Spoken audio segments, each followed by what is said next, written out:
Hey, Broads and Books listeners. We've got all sorts of good stuff coming your way in 2021. But first, we want to hear from you.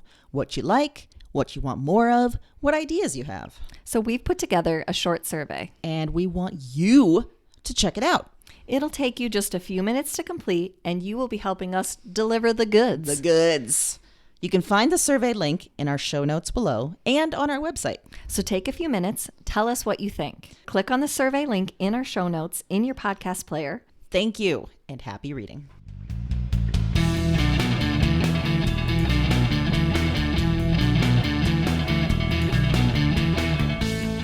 Hello, and welcome to Broads and Books. I'm Amy. And I'm Erin, and this is episode number 82, I Wish. I wish I was a little bit taller, Erin. I wish I was a baller, Amy. I wish I had a girl. If I did, I would call her. I wish I had a rabbit and a hat. And a bat. Like a 6'4" baller. Yeah, exactly. In case you weren't alive around or wasn't aware of this 1995 gem, we chose the song I Wish by Skee Lo for this week's theme. A, it's a great song. It's B, it's a gem, like you said. That was you admitted to me that you know more of these words than you're prepared to admit. Yeah, yeah. And then you also said you do as well. Yeah. So it's like a muscle memory thing. Yes. Yeah. I also rewatched the video this week, and I had forgot there was a Forrest Gump component because it came out around the same time as Forrest Gump. So he was on trend. He's sitting on a bench in a suit with a box of chocolates. I did not remember that at all. So that was amazing. Yeah. Thank you, 90s on 9, for reminding me of this song. Yes. Yeah. I chose it for this week because I like that idea of wishing for something different. Yes. We all wish for something different sometimes. We sure do. Maybe not to be 6'9". Or there's a specific female name in there somewhere. Yes, there is, and I forget the name. That he wants. He's crushing real hard on her. Yeah. Can't remember. Sounds like she doesn't have the time of day for him. No, she's with a baller, I think. And he's like, dang it. All I got is this hatchback. Exactly. And she ain't going to get with that. So what you think of that? Yeah. Wow, we do know way too much of this. We could just slide it into conversation. It's really I think we wrong. were the prime demographic for that, maybe. Yeah, I think so too. Which explains, It explains a lot. Yeah. Well, if you could give Skee Lo one piece of advice, what do you think it might be? I think it'd just be cool it, man. Like just... First, I don't think you have a lot of self-awareness, buddy, because you're rapping about how you should be getting with all these super hot girls instead of what you're calling hood rats. I think you have a real... I think you don't have a real great, view of women. True. So come on, man. You're reminding me of like the type of club guys that go to clubs and it's like, I just really want a hot girl, just really want a supermodel. That's what you're sounding like, Skee Lo. You don't want to sound like that douchebag. No. So just calm down. Accept what you have. You're a good rapper. Yeah. I don't know what happened to you after this song, but I'm sure it was fine. It seems like you were on a trajectory. I don't know if you just jumped off or what you did. I have no idea. Did he release anything else? I have no idea. That's interesting. I don't know if he's still tiny or if he did grow up to be a baller. I'm afraid to look. Afraid to look. Is that? I was like, why didn't I? And then I'm thinking, well, I don't want to know. I need him think preserved. About some of the other 90s rappers, like Mace is now like a reverend or something, right? Oh, yeah. Yeah, so I don't want to check it out. I don't want to give Google my search on that. Erin, Skee Lo thinks his problems might be solved if he was a baller. When you were little, let's say elementary age, do you remember thinking, man, if I only had that skill, I'd be so much better. Everything would be so much easier. Yes. And it's similar in a way. I just always thought if I could dance, like there were so many girls that were in dance class for sure. and that were smooth like that. And they had rhythm, it seemed like, and a gracefulness. And I thought if I had that, I wouldn't fall all the time, most likely. I wouldn't trip over my own self or on nothing. Yeah. I just thought things would be easier. Like I would just be more present or something. Yes. Thought it would change my whole being. The reality is I'm sure there are tons of dancers that are clumsy. Oh, I'm sure. And klutzy. So I really especially elementary age. That's not going to fix all that. Yeah. And you know what? I'm glad because how would I use that skill now? We could have a visual component of this podcast in which you just danced for everyone. Like interpretive dance or yes. just okay. All right. Yes, we would have the weekly theme, and you would provide an interpretive dance on that theme. Okay, well, now I'm backwards, and I do think I want that skill back. Exactly. Yeah. Because otherwise, I was thinking, when do you get to use it? Like at a random wedding or, like street party? Do you go to a lot of street parties? No, I would never go. All right. But it seems like a place where dancing might break out. It does. And I could, show that I learned some stuff. Well, I did just remember that I did go through a phase where I learned a lot of line dancing. Oh. Oh, okay. Okay. I'm recalibrating my head now. Because it makes sense to me. See, it was steps. It was a list. Sure. You just learned it. It was boom, boom, boom. It was something like, it seemed tangible. You don't really have to have rhythm or skill to line dance. So wait, when you wanted to be a dancer, did you envision yourself as a line dancer or like a ballerina? Like a ballerina, okay. yeah. Like a very graceful. Yes. Even now, I can sometimes catch that. Like if you see, a fantastic production of something, a Broadway music, something like that, I always think, oh, wow, that's impressive. Yeah. But a couple problems. One, I like to eat. Exactly. You're not going to do well with that. Two, I hear a lot of things like, you're on your feet and they're bloody and I hear a lot of toenails horror fall stories. off and like, yeah. It's the same thing as marathon running. I was out when they started talking about things chafing and bleeding. I'm like, no. There's no need for that. That's your body saying no. Just saying. That is your body saying when your toenails fall off, it's saying, please stop doing this ballerina shit. You have done something wrong. Yeah. I mean, think of any other circumstance where your toenails fell off and people would be like, you are working hard. Way to be. Just in a torture scenario, perhaps. Yeah. But yeah, that's not right. No, it's not right. Imagine if you're just working at your job and your toenails fell off and it related. People would be like, it's a work comp case. What are you doing? What's happening over there, Nancy? Oh, shit, my toenails just fell off. I can feel them all fall. They're just at the bottom of my heels. My high heels are filled with toenails. I was picturing pantyhose with just toenails stuck. Oh, God. Oh, it's now a good time to say that we actually got some big acai today. Maybe we're all hyped up. We are the a little hyped superfood. up. I think the superfood went right to my. We decided we decided to switch up our schedule today and record on a Saturday so we could get the big acai because they're no longer open on Sundays. I think we're high on the power. We're high. We're high on the berries. But I'm saying if that did happen to poor Nancy, would not be good. She would have a case. What is happening in that cubicle? Oh, poor Nancy. It can't be right. Oh, all of her pantyhose just ruined. Yeah. Why'd you quit? My toenails kept falling off.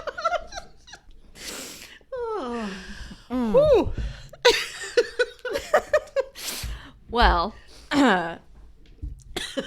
Skee Lo is spending a lot of time wishing. I bet he wishes his toenails wouldn't fall off. Yeah, I wonder if they ever did. Oh, if God. the stress of creating a rap video just got to him. Maybe that's why he was sitting on the bench. We Oh thought my it was God. Forrest Gump, but he's like, no, he's like, my toenails are gone. Like they say some people lose their hair when they're stressed. Yes, no, he just lost his toenails. They just up and ran away. Oh my God, you guys, I'm worried about I'm really worried about Skee Lo. I found like 6 toenails last night just in his dressing room. Yep. And I mean full. I don't mean just like he trimmed actual nail. The whole nail bed just chilling. Yep.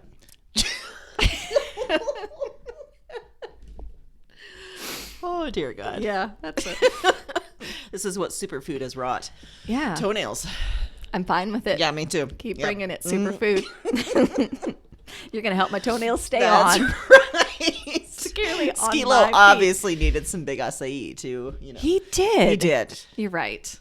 Yeah. So he spends a lot of time wishing for other things. Yeah. Do you remember the first time you realized that wishing is actually bullshit? Yeah, I think I have 2 memories. Okay. One, when I was younger, and I think that year I really wanted like a Cabbage Patch doll or something, right? Like it was a big trend year and I wanted it.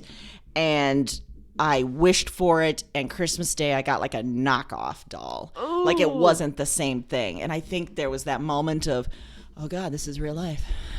When what you wish for becomes warped by the forces of consumerism. But there's another time too. Like once I got a little older, do you remember The Secret, Erin? Yes. Yeah. I remember when that was a huge thing. When do you think that was, like early 2000s, late 90s? I don't remember. I feel like it was early 2000s. Okay. Yeah. But it was this big deal. Like it was a book. Like, didn't she go on Oprah? Like all of was this stuff everywhere. Yes. And her whole premise was that you just kind of put your wishes out into the universe and they'll come back at you in good thing. She wasn't even making you make a dream board. There was no work. That's right. It was just put it out there. So all the weird influencers today talking about manifesting all of your dreams, they owe something to the Secret Lady. They do. And I remember watching like the Secret Lady and thinking like, oh, okay, there's a lot of flaws in this logic, because if all it takes is just to wish for our situations to be good. So all the people that are in terrible, war and strife and they just didn't wish hard enough. Right. They just somehow brought it on themselves. Like, this doesn't make any sense. Yeah. So then I realized again, wishes are bullshit.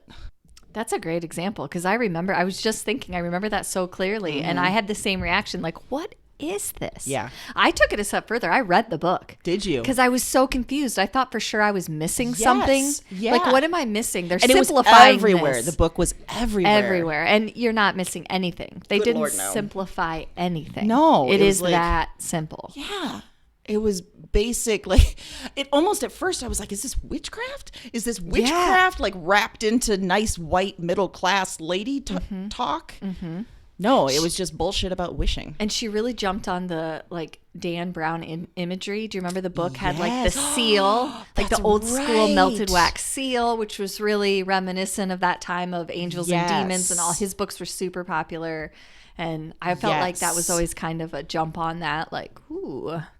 Yeah, it's just such, exactly, and trying to like build up like, ooh, there's really a secret to making your life as good as it can be, and what it is making a wish. Yeah, that's not. And all it made me want to wish is for a wax seal, because that makes things look legit. I just want one of those instruments. Yeah, with the can you patterns. imagine sending those? Oh my God, we need to get a Broads and Books wax seal.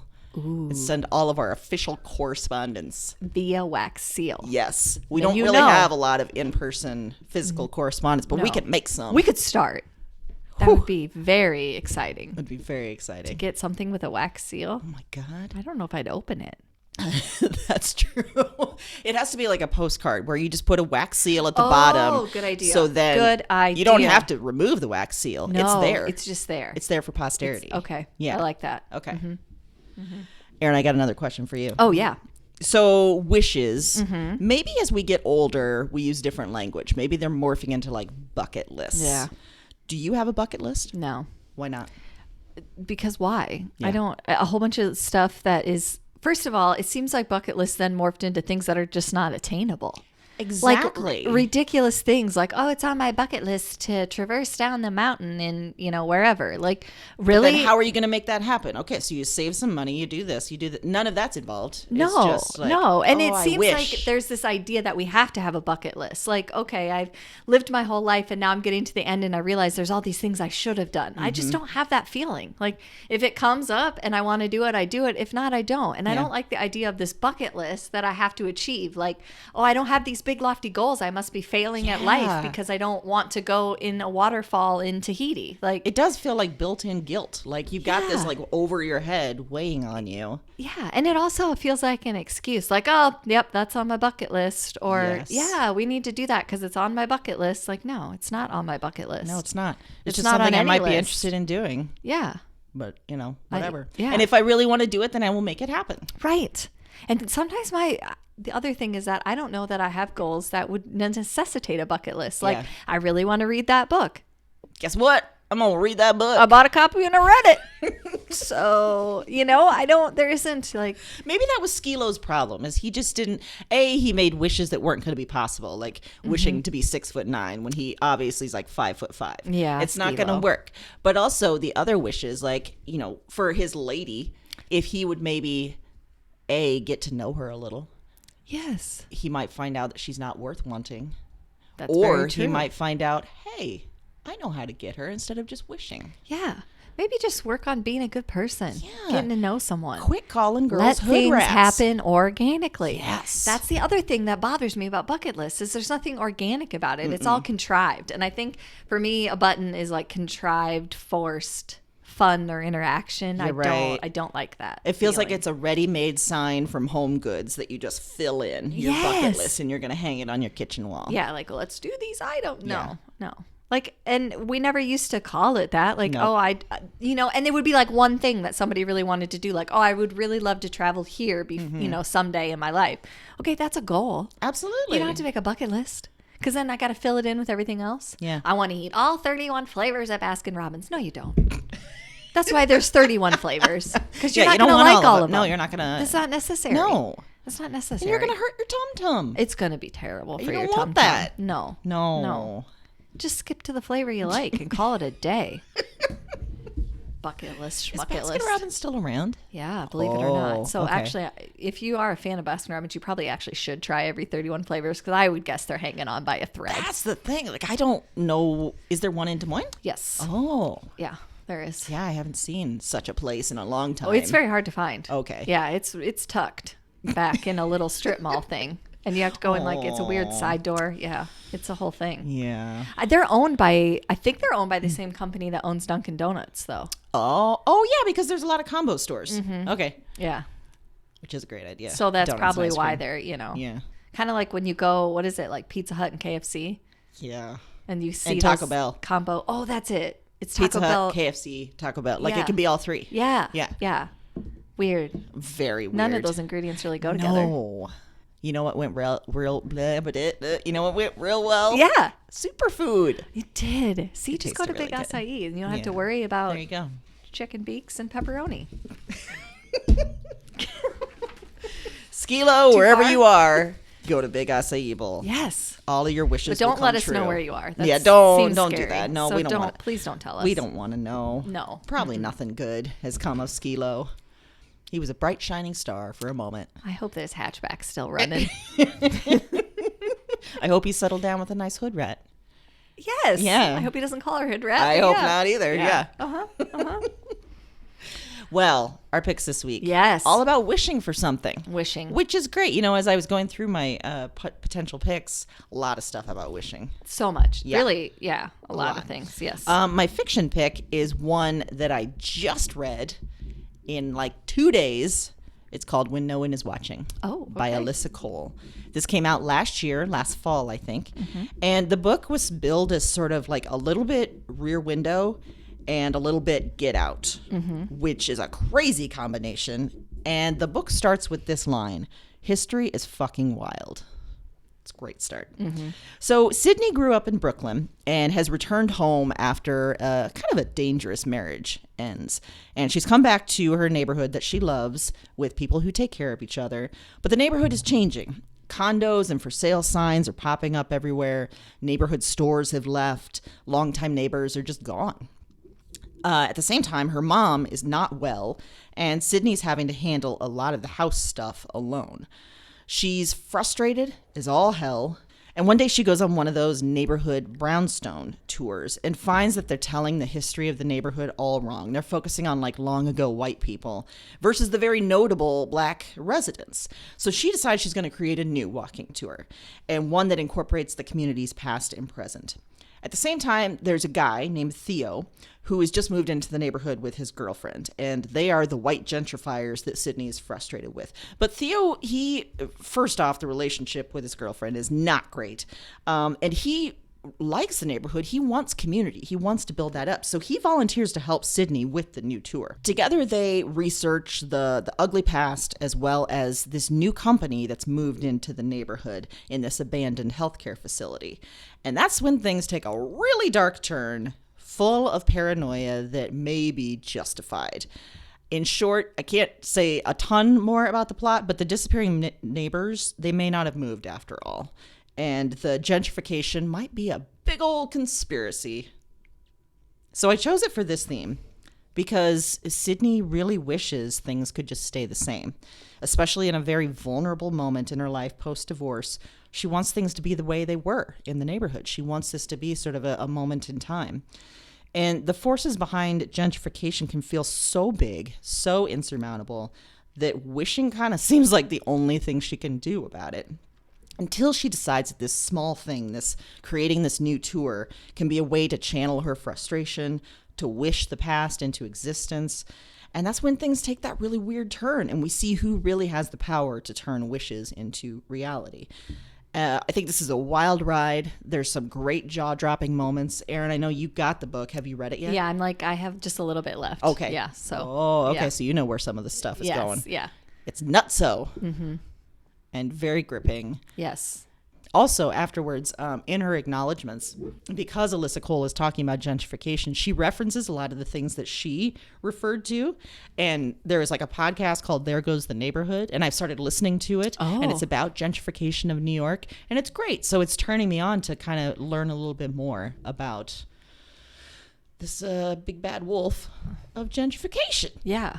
And I like that, like I said, I'm not all the way done yet, but I like that Theo, some of the ideas that he's putting forth, I could catch my own self relating to. Yes. Like, oh, I understood that this was an issue, but I didn't understand the complexity of it. Yes. Or I maybe didn't know anyone that was directly affected by it, so I couldn't relate to it on the same level. So I love it when books can kind of bring that out. Absolutely. Like the whole thing about there's real estate developers in this neighborhood that are just pushing really, really hard for everyone to sell their property because they know this is going to be the hot new neighborhood. Yeah.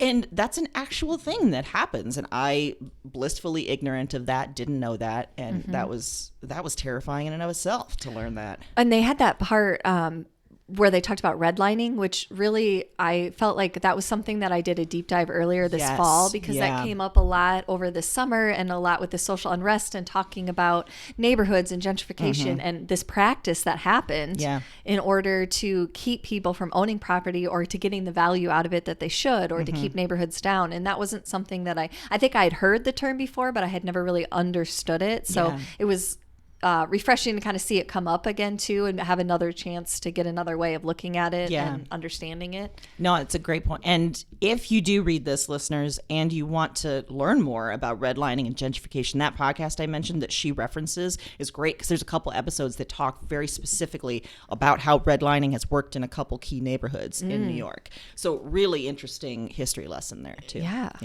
It's great. Yeah. Good pick. For my fiction pick this week, I am recommending Such a Fun Age by Kylie Reid. Oh, yeah. And I read this a while ago, and I'm going to be upfront that at first when I read it, I wasn't sure how I felt about it. I remember you saying that.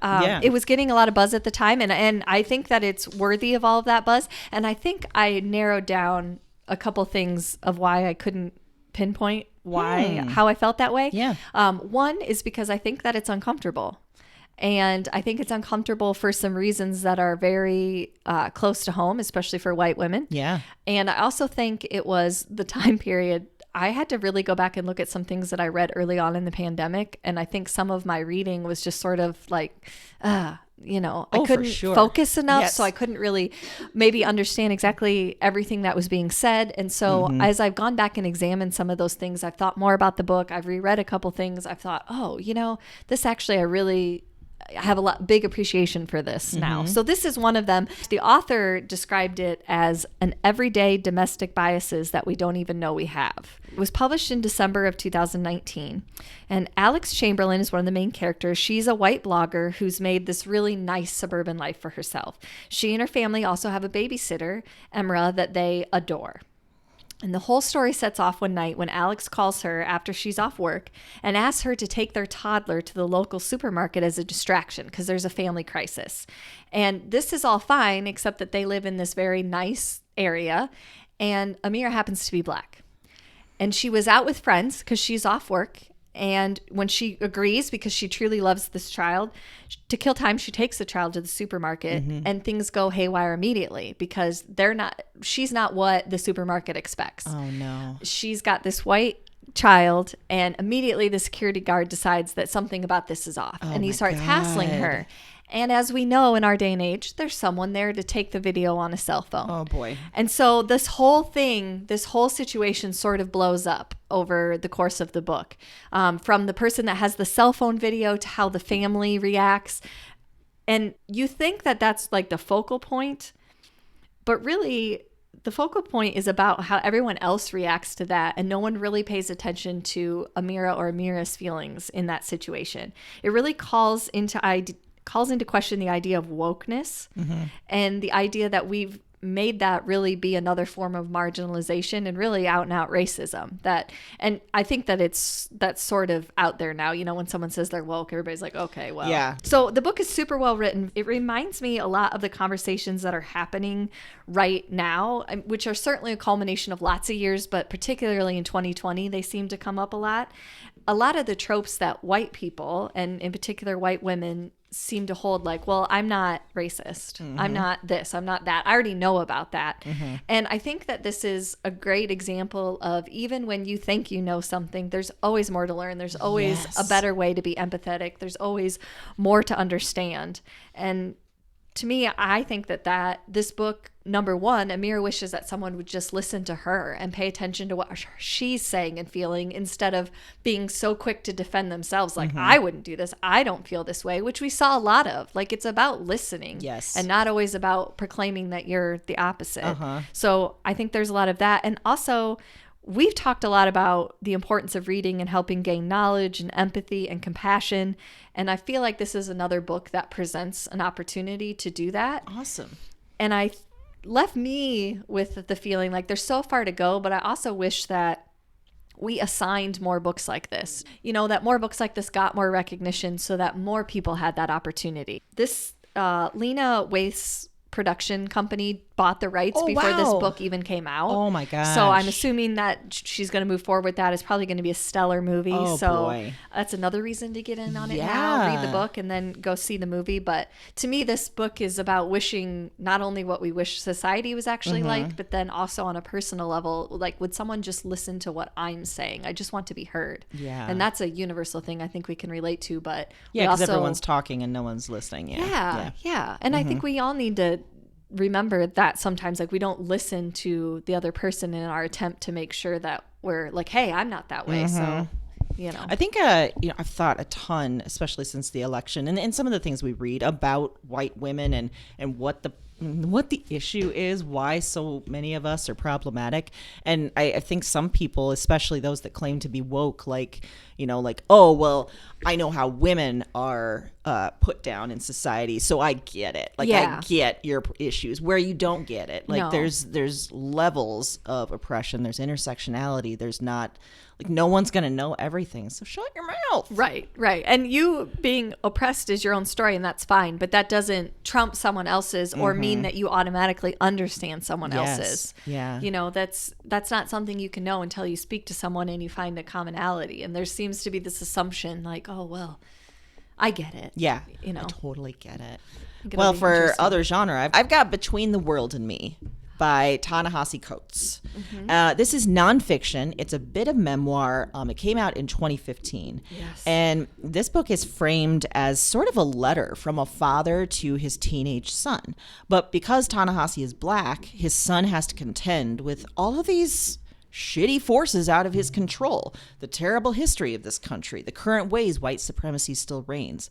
So, like I said, the book, there's a little bit of memoir because he's writing to his son about his own growing up. He's talking about growing up in Baltimore, about going to Howard University, having his eyes open to so many different ways of being, both as a person, as a black person. He writes about becoming an adult, having a family, and he writes about looking at his son and knowing how vulnerable his son is to the world. Along the way, he's writing so eloquently and painfully about what race really is, and about how it's just this arbitrary concept that we have built all these systems of life and of oppression around to justify some really terrible shit. He writes about learning at Howard and elsewhere about the true history of slavery, of the Civil War, about modern day life. And one thing that, we have talked about, we had a whole episode dedicated to it, was the falseness of the American dream. Mm-hmm. That's a huge thing in here. Mm-hmm. So Ta-Nehisi wrote this, and the book came out around the time of some of the original Black Lives Matters marches, the time of Ferguson and Eric Garner and Tamir Rice. And there's a quote that Ta-Nehisi has in the early pages. He says, "I write you in your 15th year, and you know now, if you did not before, that the police departments of your country have been endowed with the authority to destroy your body. Mm-hmm. I will tell you now that the question of how one should live within a black body, within a country lost in the dream, is the question of my life, and the pursuit of this question I've found ultimately answers itself." So I chose it for this theme because, as I've said, I don't have kids, so I can only imagine, but I would suspect that one thing parents wish for most is the safety and health of their kids. Mm-hmm. And that's what this is about, is a father looking at his son, knowing all the ways the world has hurt people who look like him and will continue to, and just feeling powerless. Mm-hmm. He wishes he didn't have to talk to his son about this stuff. And I imagine so many black parents in particular have to contend with this. And last year was a huge example of that. But wishes are just that. And Ta-Nehisi is very clear in the book that his son has to accept this as reality. And no amount of wishing is going to change any of it, which is shitty, but it's truth. Mm-hmm. I will say there's also an HBO special that came out recently. I haven't seen it yet. I think it's a number of different actors and personalities reading portions of the book. And then there's animation and illustration alongside of it. So just a killer book, but, it reminded me what you said, of feeling deeply uncomfortable as a white person reading this and realizing, we have to reckon with this. And there's so many ways in which our world has not reckoned with this. Yes, I agree. Yeah. I've read this as well, and it's very, And absolutely. just the idea, like I said, of potentially being a parent and then having to read this. I imagine you as a parent were like, oh, God, thinking about some of this. Well, and it's a moment, too, where I'm white, so I don't, the conversations I have with my kids are different than the ones he's forced to have with his kids. And that's a reality that we have all had to come face to face with this year. And that I think if there's anything that a parent can relate to, if you're struggling to understand, that's one thing. I mean, I don't have the same worry, and that's just because I'm white, period, end of story. And that's privilege, and it sucks. Absolutely, it does. Yeah, and it's hard to reconcile what to do about that and how to express that and how to help your kids understand that too, that they're living with that. And that has such an impact, I think, when you can be really personal, and as hard as that is, and the vulnerability, I think that really speaks to people. I mean, if you're really trying to help someone understand, letting some of that personal side out, it goes a long way. And people that are willing to do that are amazing, because, you shouldn't have to, but that's the world we live in. So it's a good one. It is. I know. It is.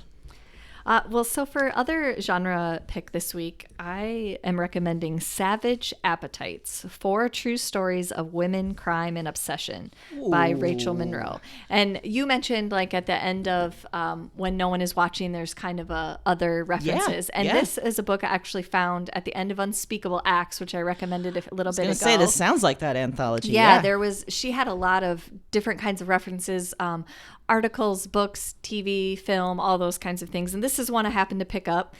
It was actually on my list. I thought, oh, that sounds familiar. And then I went back and thought, oh, that has been on my to-read list. So your list of thousands of books. Right. So you can see how I forgot. Yeah, sure. It got buried in there. And then I was like, wait a minute, I should read that book. So I did. And I'm really glad I did. It was published in August of 2019. And it's 4 true crime stories centered on kind of what the author describes as 4 archetypes of the female appeal in true crime. So exploring why we're drawn to true crime, especially as females. So she has a detective, a victim, attorney/defender, and killer. So there's 4 stories, each falls into one of those. So the first one, the detective section, is the story of Frances Glessner Lee, who is considered the mother of forensic science. She was kind of this bored woman who decided that she needed to do something more with her life. And she was very interested in crime. And she had a good friend who was the medical examiner. And so he would let her sit in on autopsies. I mean, this is, Whoa. very early on in the 1900s. So, there was some... A little less ethics and stuff. Yeah, sure. But she was fascinated by it. And she also happened to have some money. So she started putting a lot of money and time into forensic research at the very front end before, now that's like the gold standard of what you're supposed to be looking at. And she was really on the cutting edge of trying to convince people that this was a worthwhile thing to pursue. Wow. And one of the things that she did would make... They called them nutshells, but they're really essentially, she would make a dollhouse of crime scenes down to like the very tiniest detail of the furniture or where these things were placed. And they used these as training tools for police officers and detectives to look at and say, okay, what do you notice? Did you see this? Did you see this? Did you see this? So she made bunches of them. And there's some that still exist in museums, but some she made from actual crimes that occurred. Some she made from just as a training tool. But she put all of this detail in there so that they could have this practice at looking at everything, that no detail was too small. Wow. And so on that vein is how she got into forensic research and how much the little details can tell us. So that's the first section, is all about her. The victim section tells the story of Elisa Statman, who managed to entwine herself in the Sharon Tate family after the death of her by the hands of Charles Manson's crew. After the death, she got it. Okay. Yeah. Okay. She first befriended a man who was sort of like a private investigator, although not really. And he seemed to have managed to have a lot of artifacts or information that the public didn't have. So she first befriended him, and then she managed to work her way up to the mother, who Sharon Tate's mother was an advocate after she died for a long time at parole hearings and about like prisoners, like what kind of rights they should have and that type of thing. So she worked her way up. They became good friends. Then after the mother died, she became really good friends with Patty, who was Sharon Tate's, had two younger sisters. Patty was the middle. And this is after Patty had gone through a divorce. She had two kids of her own. There's some rumors that maybe they were in a relationship. No one's really sure. But she entwined herself so much that she sort of became the family spokesperson and effectively cut out the youngest sister, Deborah, because Deborah didn't really agree with this, nor did Deborah's father, Sharon Tate's father, PJ. She sort of managed to cut them out. Oh my God. And just become the spokesperson for the family, as if she's the victim. So her obsession sort of put her into this role of something that actually had no direct effect on her to begin with. So that's a very interesting story. The third section is the attorney defender section, and this tells the story of Lori Davis, who saw the documentary Paradise Lost, that's the story of the West Memphis Three. And they were three men that were accused of killing three young boys. The Satanist thing. Yes. Yeah. Height of satanic panic. And there was really no evidence. And she saw this documentary, didn't know anything about it, and was just blown away and sure that this Damien Echols had to be innocent. There, like anybody watching the documentary, she knew this in her heart. And so she started communicating with him in prison. And before long, they were in such an entwined, intimate relationship that she was really advocating for him. They eventually got married while he was in prison. She raised money for him and eventually secured his release because there was evidence that it wasn't those three. Wow. And so they're now out and live together. Yeah. So that, and again, kind of a story of obsession / passion. And the last section is called the killer section. And this is Lindsay Sovnranth, who in 2015, she was a teenager looking for some camaraderie online, stumbled into some Tumblr, Reddit communities about Columbine. And I guess they're called Columbiners. What? They're obsessed with the two Columbine shooters. Oh, and they are very, they just have put themselves down this rabbit hole of they've become cult heroes to them. So she ends up meeting this guy, James, on there, and they end up starting a relationship. And pretty soon James comes up with this idea. He lives in Canada, that she should come to Nova Scotia and they're going to plan this Valentine's Day massacre at a mall, a mass shooting. Oh my God. He's going to kill his parents. She's going to meet him there. They're going to kill a bunch of people and then kill themselves. Okay. And she follows without really having any kind of predisposition to that, without any warning signs.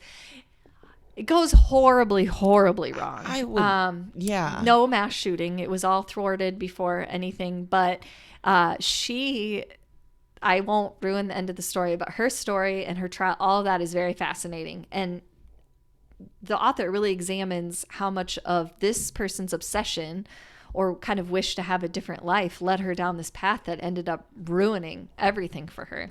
So, God. like I said, really interesting ways that females have kind of become entwined in true crime. And I chose it for this theme because a big part of this book is exploring the obsession and the getting involved in something because you're wishing for your life to be different. Yeah. You know, it can be implied that Frances just wanted to have more purpose, that Alyssa was just wanting more attention or to feel important. Lori wanted a partner and to feel as though she made a difference. And Lindsay wanted her life online to be different than one that she was actually living. So they're kind of fulfilling these sort of typical female roles we see sometimes. But how that relates to true crime, this was just an interesting place to take it. And the author has a lot of her own personal thoughts about it in there, which are interweaved beautifully. I think she's a great writer. It read really quickly. I love the idea of the 4 sections and the different, and all the stories were fascinating. I didn't know anything about any of the 4 stories. So it was a quick read in that sense.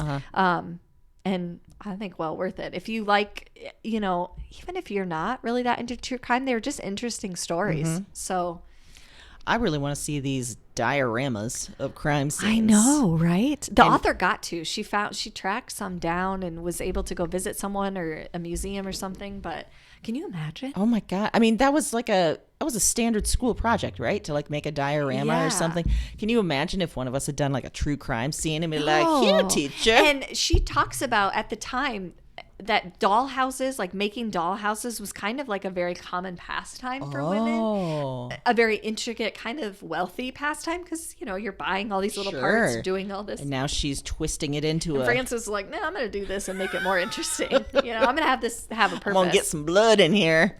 Wow. Yeah, today she'd probably be either super famous for her crime scene dioramas or they would be used as evidence of her craziness. Yeah, she'd probably be locked up. Yeah. For sure. Yeah. Wow. Super interesting, though. Yeah. Yeah. We're going in weird directions with wishes. We are. I got another weird direction for us for Okay. pop culture, and this one you've watched as well. This is from HBO Max. I know you said you were maybe not going to do that this week, but I did it. Okay. I got a culty cult, complete with a batshit leader and some sex stuff. The Vow. Oh, God. On HBO Max from 2020. So, yeah. I think I watched this first. You did. You told me to watch it. And I told you, and we both had very deep conversations after this. So many there's a conversations. lot to talk about. There is. So we start the show, I think there's 8 or 9 episodes. We start with a couple who each individually found this group that's dedicated to personal success and empowerment and stuff like that. It's a group called Nixium, led by a guy called Keith Raniere, whose build is this super smart dude. Like he's just got everything figured out. If you just follow what he's going to do, it's all going to be great. Seems decent. You know, there's a curriculum that's about freeing people from insecurities and destructive habits and patterns. Cool.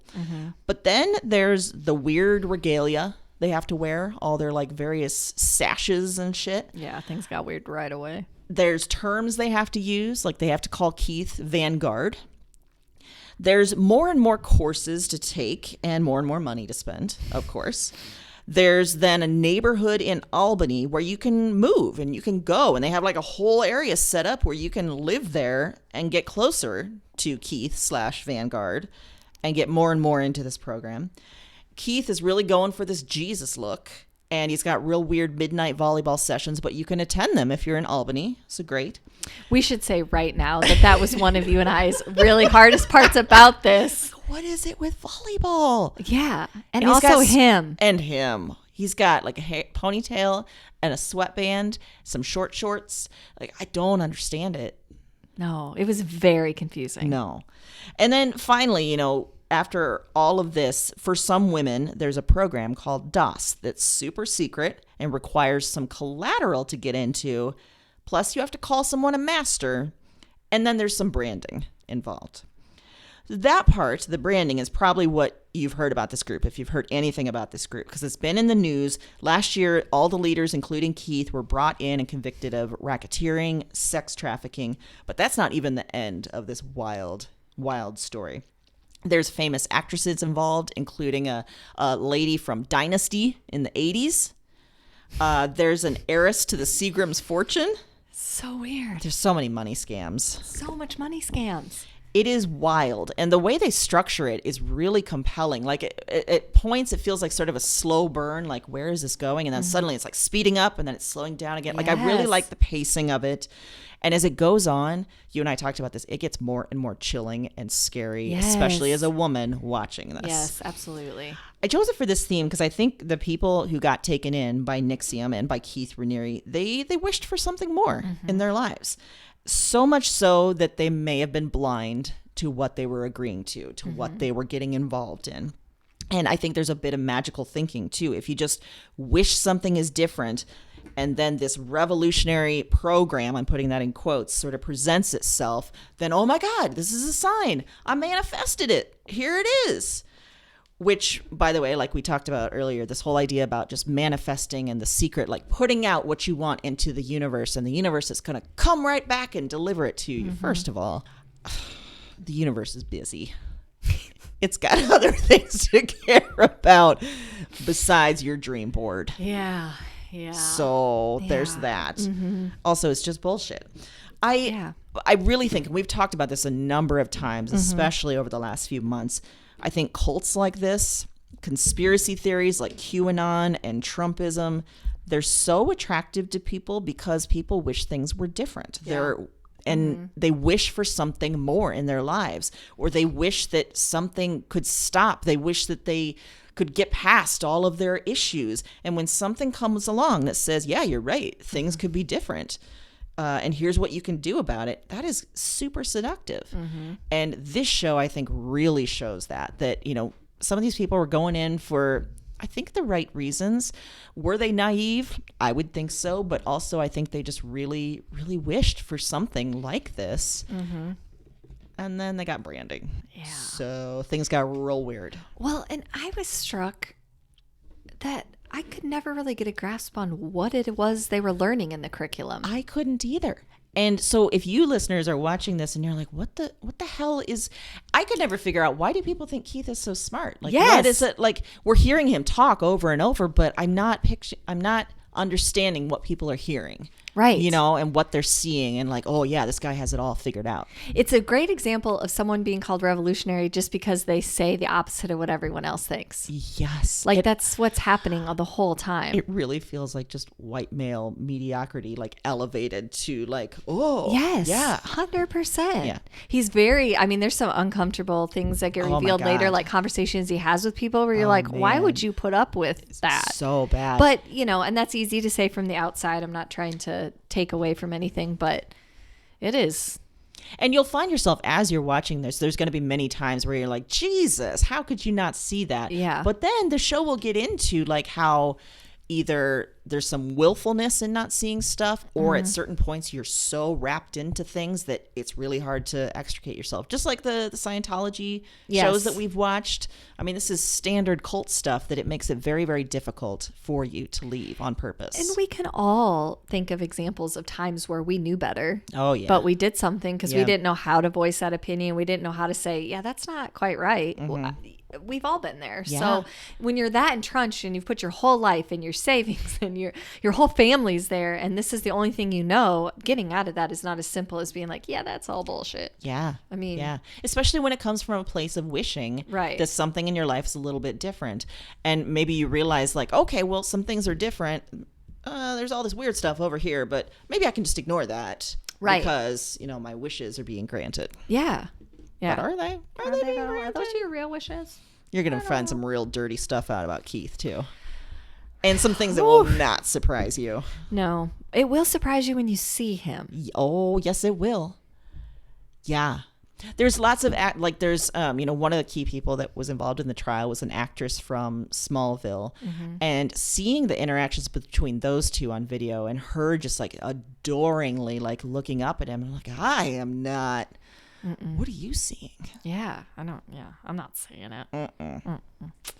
Well, I brought TV, not from HBO Max this week. Well, I compensated for you. You did. I kept my promise. So that we can keep going with that, I did. I almost seeking HBO Max sponsorship. I almost did. I'm not going to lie. I thought of something and I was like, oh, no, wait. I saw that on HBO Max. So I'm going to recommend, it's a series on Oxygen. I think it's a series, but these are kind of standalone too, called The Disappearance of. And we watched the Jessica Chambers one and Crystal Rogers. So they take a deep dive into these women that disappeared and then kind of what happened, either the trial or how the search continued. In Jessica Chambers' case, she's from Mississippi. She was burned in her car and later died at the hospital. So she got away from the car and told people on the scene who asked, like firefighters, people that responded, it was Eric. Eric did this to me. She said Eric or Derek. They're not sure, but it was definitely Eric, Derek, that thing. Okay. They arrested a man named Quentin. Okay. Yeah. Okay. And you can kind of see, you make your own decisions when you see the evidence and all of that. One of my favorite quotes from the episode is this other person that they're talking to in this town that says, you have to be a really dumb black man in Mississippi to set a white girl on fire. I love that. And he's kind of saying like... So Quentin is black. Yeah. And he's saying... there's something wrong here. And a lot of people feel that way. Yeah. And the town, it's as much as they want to say they're not racist, you can definitely see the overtones, you can see it everywhere. So, but they also do a good job of explaining where her family's coming from and why they believe that he might be the person. So you get both sides. So that was the first one we watched. The second one we watched was Crystal Rogers. And this one is just batshit crazy. This woman disappeared from Bardstown, Kentucky. She was the third in line of 4 murders that spanned over 4 years in this little town of 13,000 people. All 4 are still unsolved. What? Mm-hmm. The first one was a police officer named Jason Ellis, who was like very set up. Like the way he was shot, it was an ambush. It was on purpose. They wanted to kill him. Then there was this mother and daughter that came home and were killed in their home. Oh. And then Crystal Rogers disappeared. They still have not found her body. Disappeared. And then her father was murdered because he was very vocal and apparently very close to finding out what happened to Crystal Rogers. So the whole thing is fascinating and strange and... all over the board. At times you're like, oh, that's it. And then you're like, no, wait, no, that's it. Oh, no, wow. It is very interesting. They're in the first one, there isn't like a central figure that's taking you through things. But in the Crystal Rogers one, there's an investigative journalist who started the series. And she brings in a retired detective because she said, I'm a journalist. I don't necessarily have the detective skills or I don't look at things like a police officer. So she wanted someone to help her. So she's kind of a central figure in taking you through that. I mean, that part, yeah, I could take or leave. But the story is very interesting, fascinating.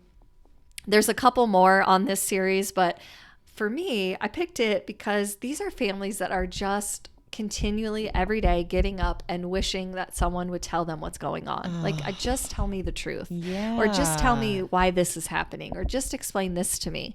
And it might be, the police that aren't being forthcoming. It might be other people. It's just this want and need to have the answers becomes, that's all that they want. Like, that's all that is going to bring them peace at this time. That's all that's going to kind of make their families whole. And you can't, of any wish that you see someone have, I think it's one that everyone can relate to of like, yeah, gosh, that would be, to not know is just the hardest thing to get through.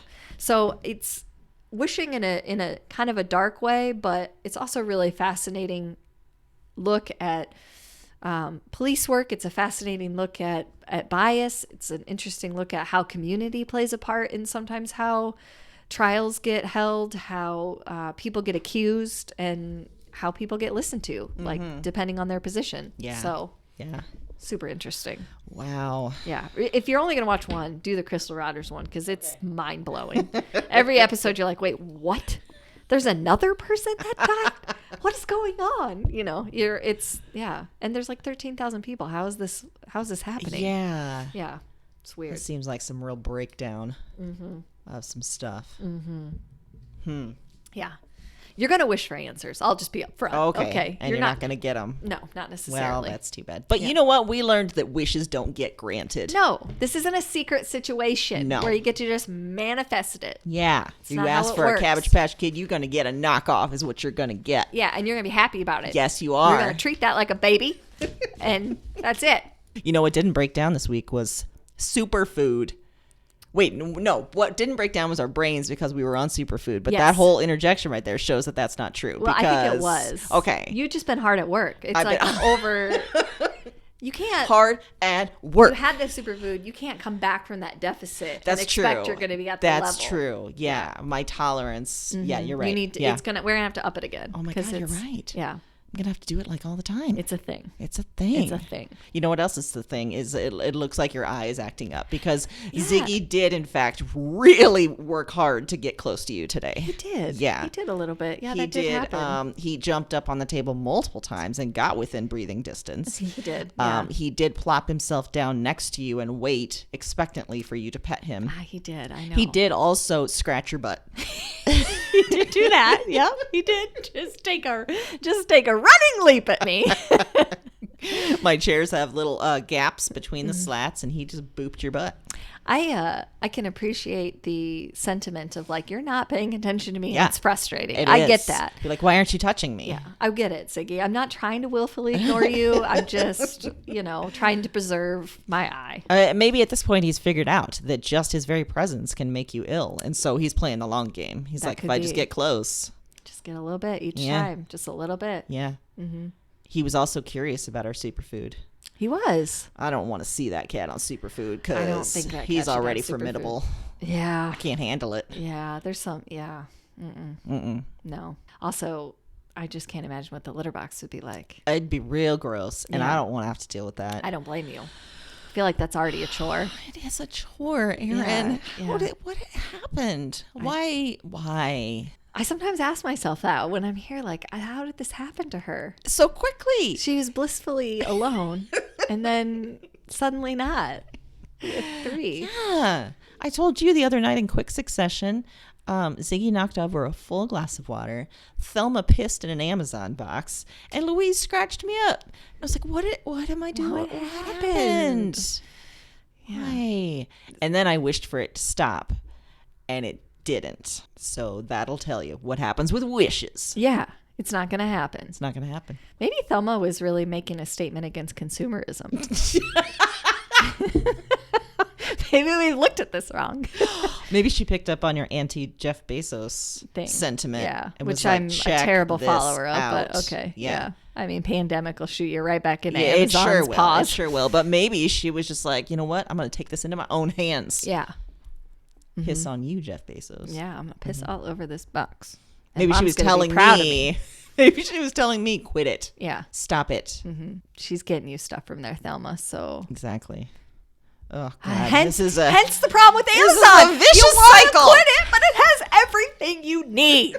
So annoying.